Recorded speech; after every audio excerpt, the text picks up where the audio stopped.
Hello, welcome to Adventures in Angular, the podcast where we keep you updated on all things Angular related. This show is produced by two companies, Top and Devs and Envoy. Top and Devs is where we create top and devs to get top in pay and recognition while working on interesting problems and making meaningful community contributions. And Envoy, which offers remote design and web development services on a task basis. So clients only pay after tasks are delivered and approved. In today's episode, we will talk about Ignite UI for Angular. My name is Lucas Paganini. I am one of the hosts in the podcast, and joining me in today's episode is the other amazing host, Subrat Mishra. Hello, guys. And our special guest, Konstantin Dinaev, which is Director of Product Development and one of the main contributors of Ignite UI. Hello, guys. Nice. Yeah, this is Konstantin. It's really nice to be on the show. It's great to have you. Thanks for joining. You're welcome. Okay, so let's get into it. So, Konstantin, before we talk about the differences between Ignite UI and other libraries, let's actually start by saying, what is Ignite UI? So, could you give a quick pitch to the audience? Sure, Lucas. Now, Ignite UI is actually a product family. Ignite UI for Angular is one of the products in this product family. All of the products under the Ignite UI hat are UI component libraries, which primarily target, heavy data uses, enterprise uses, but all of them also have all of the small atomic components, which are necessary for you to build a full application or a full commercial website or a customer website, whatever you want to build. So Ignite UI for Angular is, as I said, one of those products. The other ones that we have target pure web components, React. We used to have a jQuery. Well, we still have a jQuery product, but that's kind of legacy, at this point. 10 years ago, we had a ASP.NET Web Forms product under the Ignite UI family. So, yeah, is that enough, or do you want me to expand more on the UI component library side? No, that does make sense. So there is this family of other products, but more specifically, so Ignite UI is a UI library, which has a distribution available for Angular and also other distributions available for other frameworks. Is that correct? That is correct, and each of those products is an individual product. So don't consider this to be one atomic code base that is then being wrapped for different libraries. Ignite UI for Angular was built from scratch to be Angular native, and we started it with some of the initial versions of the Angular 2 alphas. I think it was at the beginning. It was kind of a pain back then because from alphas to betas and then from RC to RC, things were changing drastically. There were like tons of breaking changes. I remember when between RC5 or RC and RC6, I think, engine modules were introduced. We had to change everything completely from two RCs. And back then I was like, really mad because how can you call something release candidate when you make breaking changes from one version to another? Yeah, so it's a native component set. Everything is built natively for Angular, which then gives us the benefit of it's tree shakeable. Code splitting works. All of the features that Angular provides, we take benefit, and you can use the components natively with them. Nice. Interesting. So I'm actually curious about what are the other distributions. Of course, we're going to focus just on the Angular 1 in this episode, but I'd be curious just to know in how many other platforms you make this product available. So the modern ones are four. It's Angular, Blazor, Web Components, and React. The rest are legacy. As I mentioned, jQuery. I mentioned Web Forms. Yeah. Gotcha. Yeah. Go ahead. So the web component can be used with different framework as well, right? Right. So the web components, they can also be used within an Angular context or within a React context, and they can be used in a framework-less context or a library-less context. Yeah. So those are standard ones. Yeah, when you are saying about the last breaking changes, does this new signal and the new default, like the new changes in Angular, affecting the framework a lot, or it's like navigating the framework development in a different direction, or how it is? So it the answer to this is like it's not straightforward. Now we cannot adopt something that is still in development, developer preview. Similar to standalone components, for example, in Angular. Uh, Signals are something that we still do not utilize in Ignite UI for Angular. Why? Because it's not something that is definitively marked as stable. And we cannot rely on this and change the way a component set, for example, behaves uh, based on a development preview, because if there are subsequent drastic changes that are implemented to Hmm. signals themselves, then we may release something that will afterwards have to be used in a different way or rewritten for a customer context. For us, it's important that people can migrate seamlessly from version to version.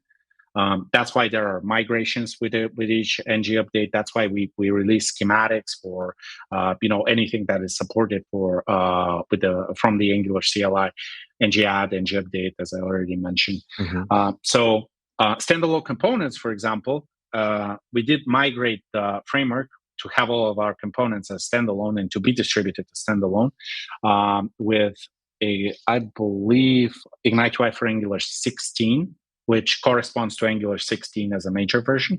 But in 15, we still didn't have it, even though it was available in Angular. As I Okay. said, something needs to get out of development preview, and that's when we actually implement it. Now, the Yeah, other makes sense. difficult thing is we also have to keep backwards compatible, right?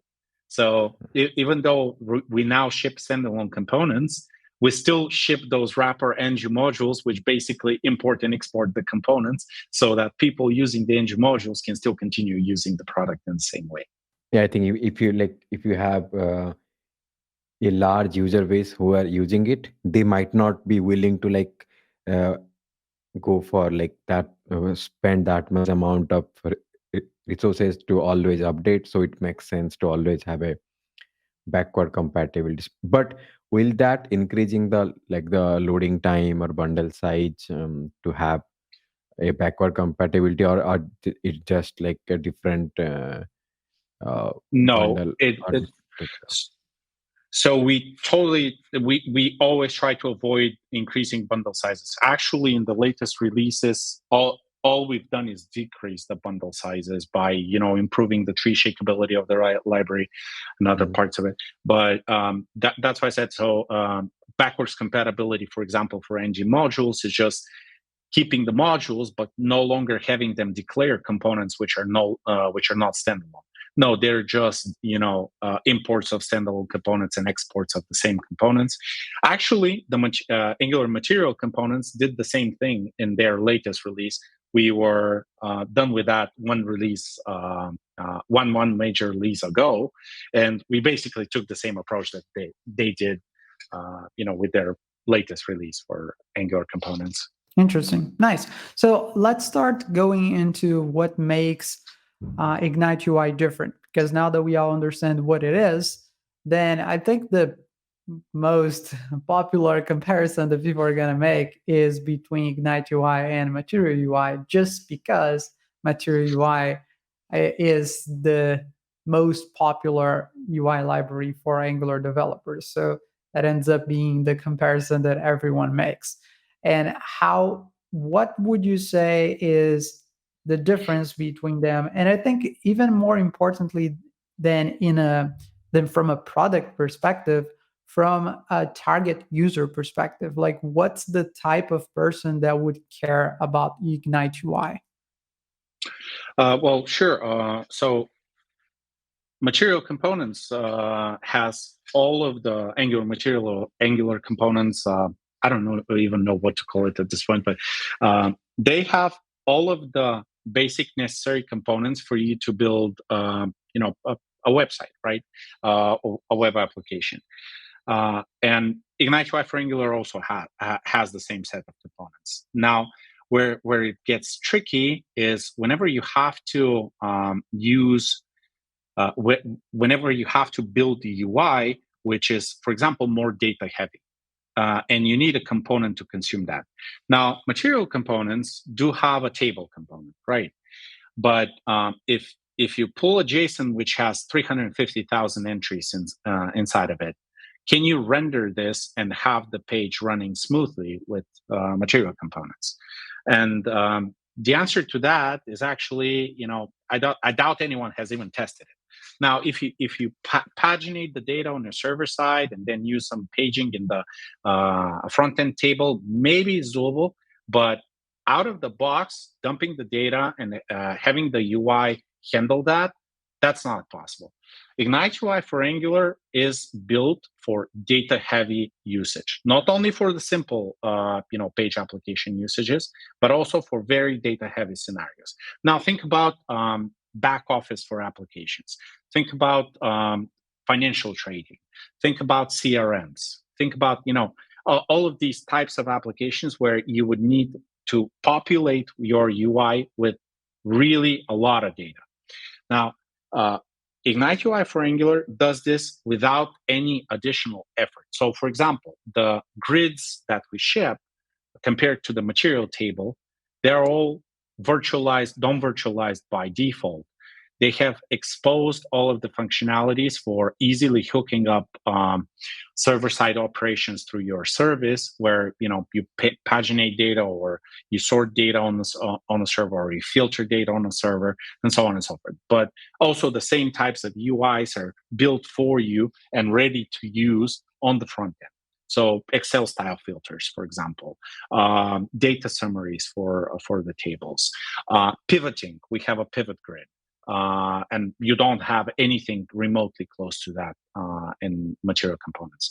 Charts, and I'm talking all different types of charts, financial charts with candlesticks, with lines, with bars, with pie charts, bullet graphs, just whatever type of chart you can think about, we have it. Other like very large components that usually are not in those more baseline component libraries are things like a doc manager. A doc manager is, if you think about it, is an application, right? It's a way for users to reorganize layouts into windows and then dock and redock them, resize the different panels, and put content inside of those. We have a component for that. We ship a ready-to-use doc manager. So the difference is that we just add a lot more components, which are very complex, right? And those are combinations of other components. They're being reused inside, but those are built for data-heavy scenarios and are ready to use. Gotcha. Okay. And what are we talking here in terms of licenses? Because most of the libraries that provide those very powerful features, they generally have some pricing, right? Because you have to maintain all this work. We're not just like there's a company behind it putting professionals to work and maintain those components. So is that free for use, or is that freemium? How does it look like? So Ignite UI for Angular is fully open source and is on a dual licensing model. For usage, for non-commercial usage, is fully free. For commercial usage, the heavy components like the grids and the charts do have a watermark. But if you don't own an enterprise license, but for all of the rest, they're not watermarked. So all of the small components are actually free to use, and they're going to be free to use forever. As long as it's not watermarked, you can use it. You can get it on npm.js. The package is available there, that's why I said it's on a dual licensing model. If however you want to use the data heavy components without the watermark, then you pay a license. Okay, that does make sense, and I think it's the right way to go about this. Um, and why did this library? Why did you build this library? Not just you, but everyone else behind it. Like, was it always the intention to just create something to commercialize, and you just felt that there was space for this, or what drove this decision? So that's an excellent question. Traditionally, in Progistics, which is the company that produced Ignite UI for Angular, has always been a component vendor. So you would think Ignite UI for Angular is just the next set of components targeting the most modern framework at the time, which was Angular. It's actually very, very modern even now. But that's actually not the reason why we started Ignite UI for Angular. Ignite UI for Angular was started to power a SaaS application that we wanted to build, which is actually an app builder. And we wanted to use it for the shell itself and also for the app building experience, for the components that you drop from a toolbox and then lay out in order to build other applications. Now, and that was back in, I don't know, 2015, something like that, maybe 2014, 15, whenever Angular 2 was still in beta or alpha. Then, we started building the atomic components in order to use them in the SaaS. But over time, the SaaS kind of fell down in priority. And we ended up having a nice component library, which at the time we said, why not just release it for people to use? There was no grid even at the time, because for component libraries, if we start it as a component library that we want to sell, we always start with a grid because it's the data heavy component. It's the one that sells the library. And we didn't have a grid at the time. I think Ignite UI for Angular was initially called Zero Blocks. It was called Zero Blocks because our code name for the SaaS project was Project Zero. And then afterwards, when we released it as a library, we renamed it to Ignite UI for Angular. Now, the SaaS, we ended up building, and it's now available. It's available since 2020. We constantly develop new features for it. It's called App Builder. But, it's funny. We started Ignite UI for Angular to build the SaaS. We built the library without abandoning the SaaS temporarily, and then we ended up building the SaaS. And now the SaaS generates applications, generates repositories with Ignite UI for Angular components as UI in the views. Yeah, as you said That's about really like you cool. have uh, added the stats. So are you monitoring something like which component in terms of Angular? I'm saying so a particular component is used most than the others. Like for example, grid is used 80% or something. No, that's impossible to monitor. Now, in App Builder, we can monitor that, but Yeah, in a library that we distribute on npm.js and a private yeah. npm feed, now we cannot send any data back anywhere. I mean, that would be a No. breach, right? So, Yeah.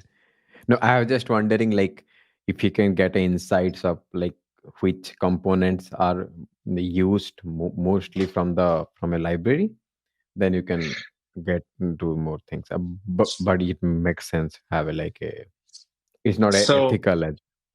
Yeah, the only relevant data that we have is comes from the issues that are submitted in the GitHub repository and from the support Hmm. requests that are coming in through the private support channel that we have.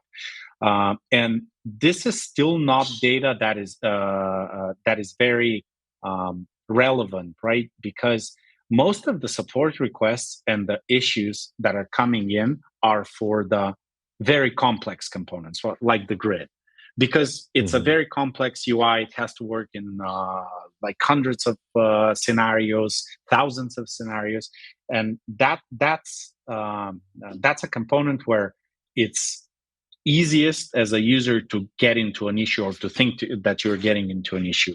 And, and at the same time, the checkbox may be the most used component, but we don't know that because the checkbox is very simple and people would not log Yep. cases for it because if we have a broken checkbox, then there's something wrong with us, right?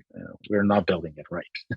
And let's get back to some of the other things that Ignite UI does really well, because we didn't even mention something that, at least to me, is very important. And unfortunately, many UI libraries don't take this into consideration, or they just don't take it as seriously as it should, which is internationalization and accessibility.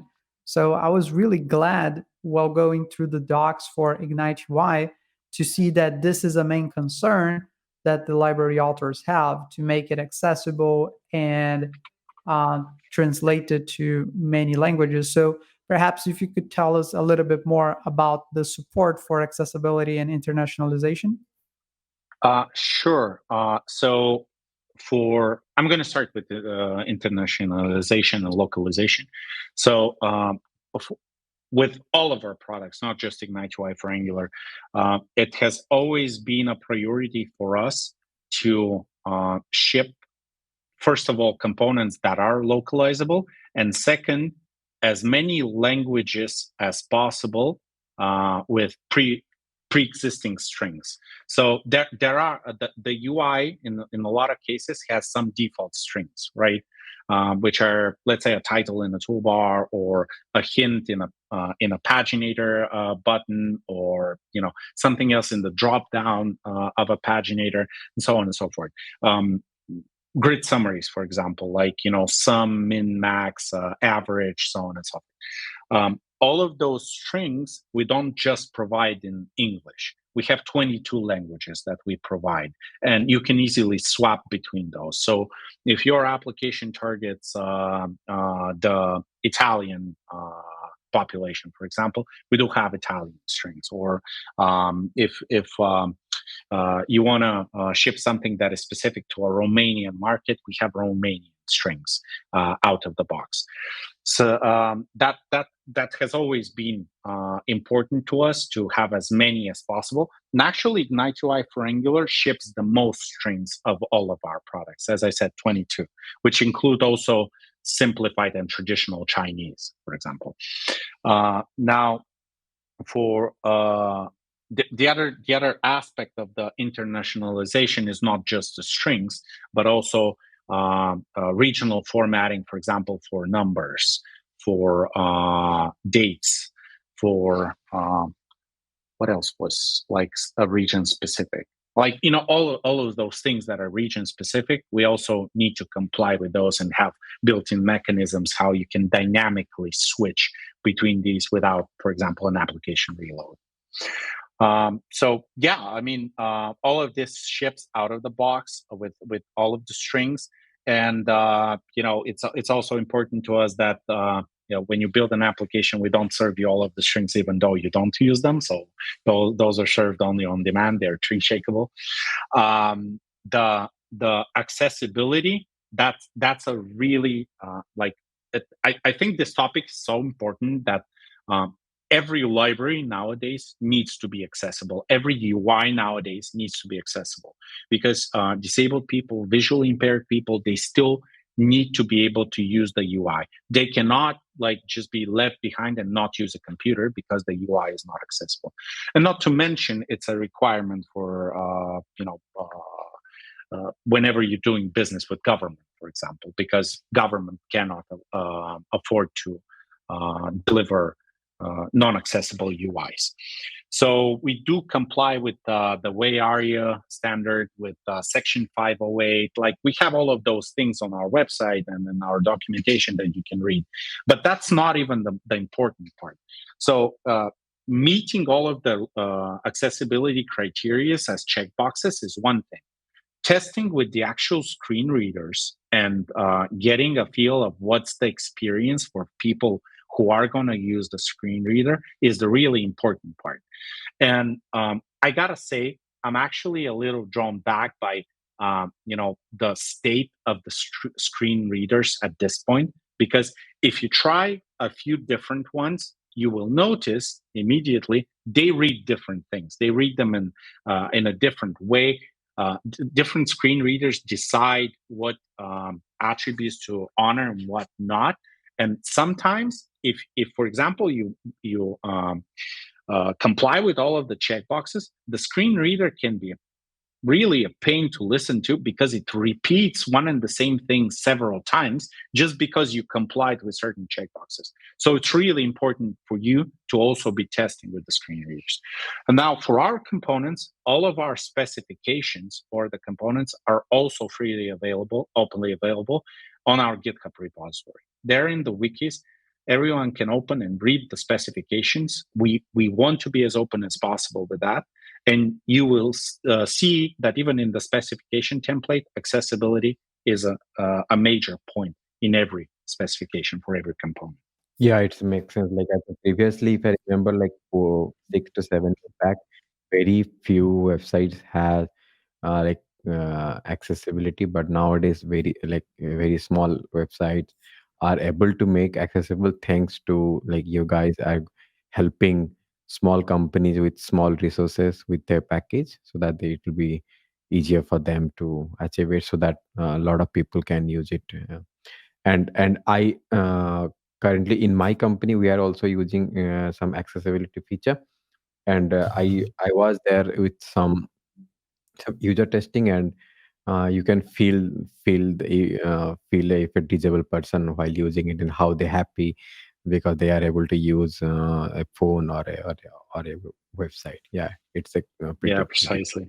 That's really good. Yeah, and I know it's very hard to do. So it's something that yeah. unfortunately a lot of people don't notice the importance, and the ones that do consider it, they go through a lot of work to make it uh, to execute this properly. So thank you, by the way. It's something that is usually not as noted, but it definitely deserves a lot of attention because it's very hard to do properly. And as you said, if you're targeting enterprise use cases, you're targeting governments, then they need to have that. That's not even just a nice to have, it's really a necessity. So nice.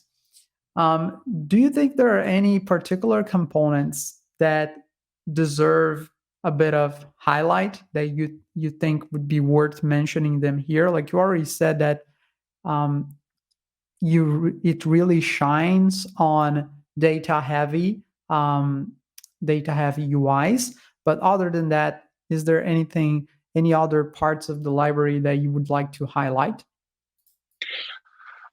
Well, yeah. So the library is pretty large. I think we have over 60 components at the moment, and we do try to satisfy the needs for every type of UI. So from the basic layouts, building a form, building a presentation layer for a website. So even things like a carousel component, you need that to in order to present some highlight on a landing page. Um, for forms, of course, you need to have all of the different form components for you to build the different types of forms. So inputs, selects, radio buttons, checkboxes, switches, buttons. Of course, I mean that's the most basic one. And then more complex scenarios like multi-select, which is we call a combo with filtering and searching inside and so on and so forth, which can actually take a lot of data points to render and then to be able to select from. We even have components like we call it a stepper. Some people call wizard. That component is really nice because it's very easy for you to enable your users with a multi-step process, which is then tracked, and you can stop them at certain points, require certain actions to be completed for them to move to a next step.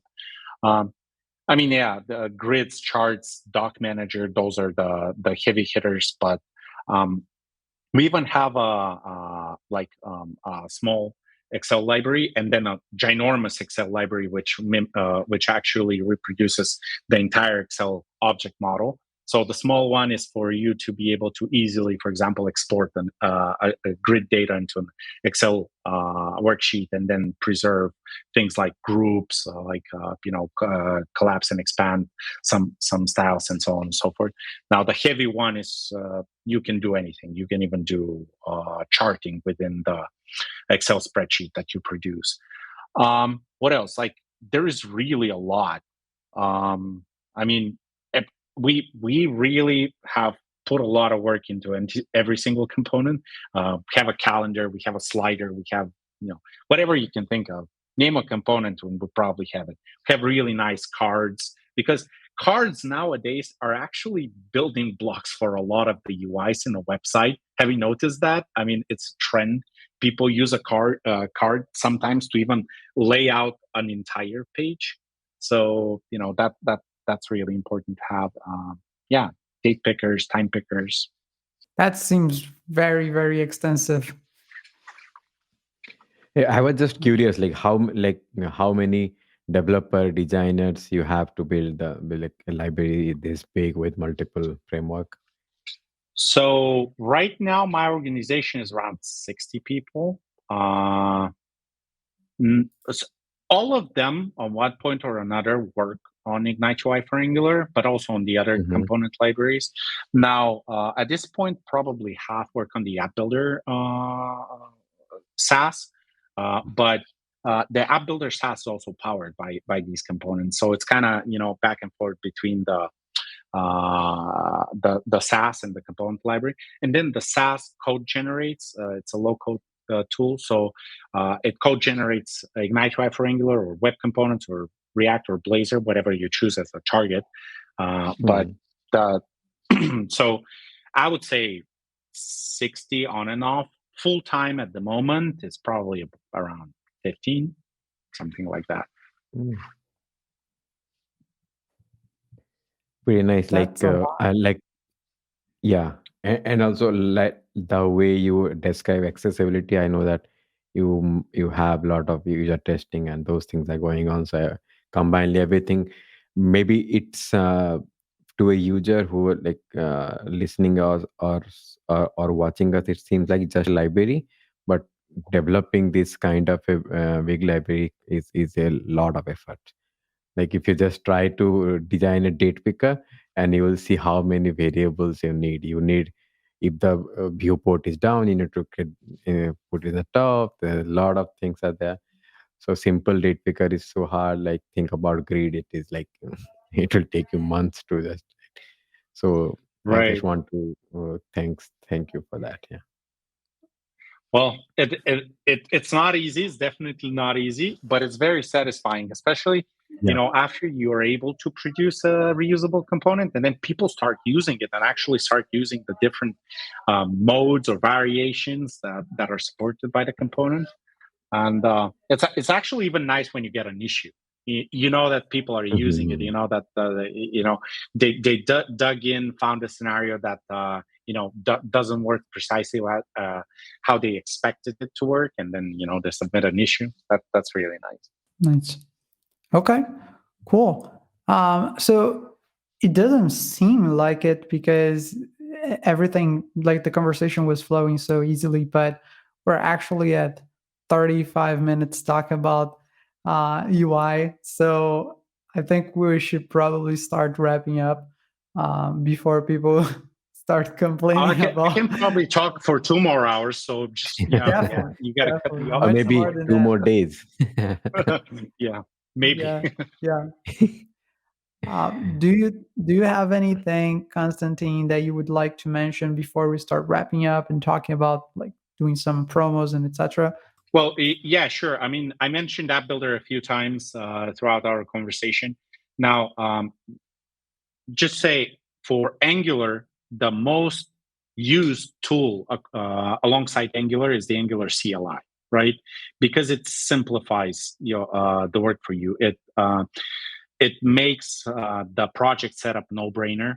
It then helps you through adding new items to your project structure and so on and so forth.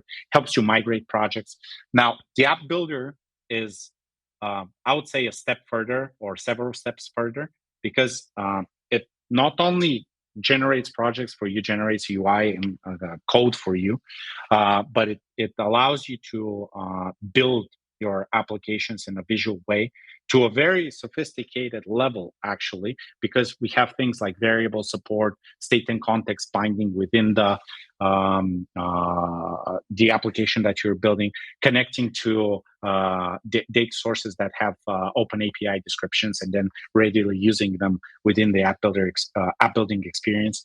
Now, Ignite UI for Angular by itself simplifies building applications, simplifies building UIs.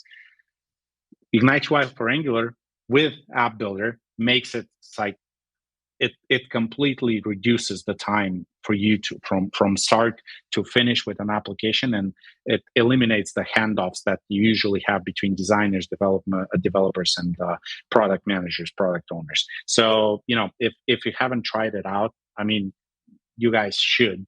And yeah, I'm open to any feedback that you have for this SaaS application that we have.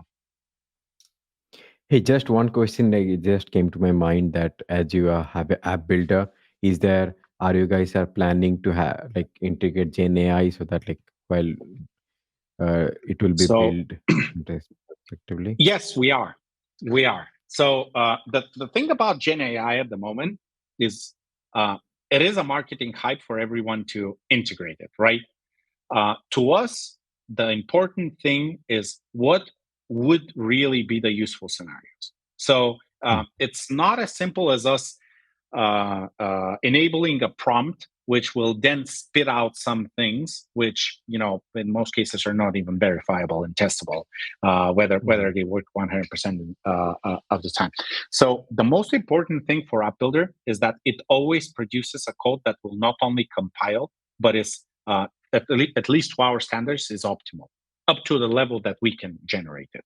So Mhm. Gen AI is not really there. You have to customize a model a lot, which actually reduces the quality of the results that you get out of it. So we are definitely well, we are already working on scenarios that we think are potentially useful, but we are going to release a Gen AI feature for App Builder when we feel that it's really something that adds value to the users. Yeah, completely makes sense. Yeah. Cool. Okay. Nice. So let's start wrapping things up. So Subrat, it's been a while that we don't have you on the show. What have you been working on? Do you have any promos you like to talk about? Yeah, so as I grant came to so I was just chilling and haven't done anything. So, but I will try to promote my channel, YouTube channel, which is Fun of Heuristic. So please go and watch them. Watch the videos. Like, yeah, that's all. Nice. Nice. Okay. Well, in my case, I'm not really gonna promote anything this time. Nothing new that I've been working on. Uh, and well, Konstantin, we talked a lot about Ignite UI and also App Builder today. Would you like to promote those two, or do you have something else in mind that you'd like to mention? Well, I think I already took probably 35 minutes promoting those two. So, Yeah. yeah, I don't have anything else to add.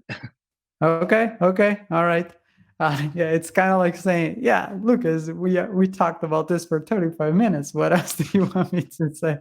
But yeah, definitely, definitely. Well, Konstantin, thank you so much for being on the show. It was really nice having you here, and I really appreciate all the effort that you and all the other contributors are putting into Ignite UI. It is really an very very interesting work, and there's I can see there's a lot of effort put into all those details. So I really appreciate putting out this quality product out there, and it was really good having you on the show. So feel free uh, to connect and join the podcast again. You will definitely be very welcomed.